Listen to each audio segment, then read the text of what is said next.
السلام عليكم ورحمة الله وبركاته. حكينا بفيديو سابق عن دلالة الأرقام والأسماء.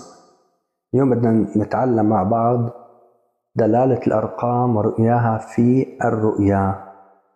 على سبيل المثال، إنسان شاف رقم غير موجود في القرآن، يعني إذا شاف رقم موجود 8، رقم 7، رقم 12، يعني اللي دلالاته موجودة بالقرآن الكريم.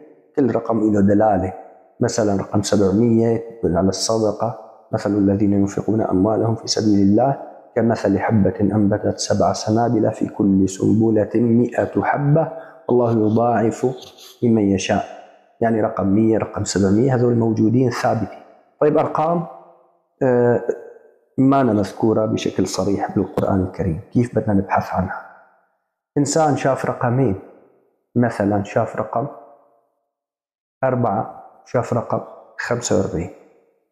طبعا هذا أحد الأسئلة اللي اجتني. طيب رقم 4 شو هو؟ نفتح القرآن الكريم على السورة رقم 4. شو هي السورة رقم 4؟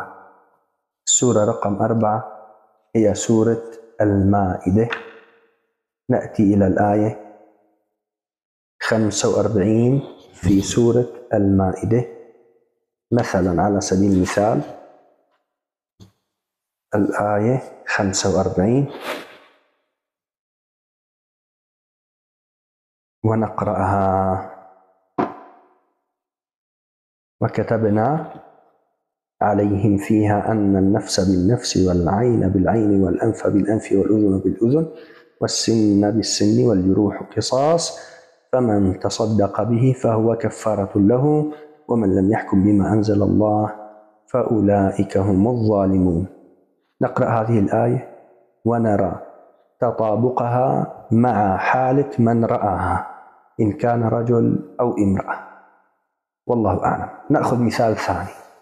إنسان رأى رقم 9 أو عفوا رقم 14. نأتي إلى الفهرس ونرى ما هي الآية أو السورة رقم 14. السورة رقم 14 في الفهرس هي سورة إبراهيم. سورة إبراهيم. يقرأ سورة إبراهيم كاملة وينظر ما الذي يتطابق مع حالته. إنسان آخر رأى رقم وحدثت معنا طبعا، شاف بالمنام رقم 65.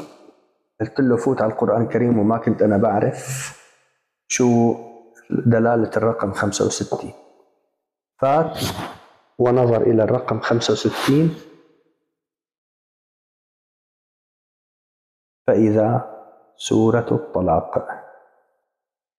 وفعلا كان بينه وبين زوجته مشاكل وشارفوا على الطلاق، ما بعرف شو صار معهم بعد منها. هيك منشوف دلالات وإشارات الأرقام وكيف نبحث عنها في القرآن الكريم. والله أعلم، والحمد لله رب العالمين.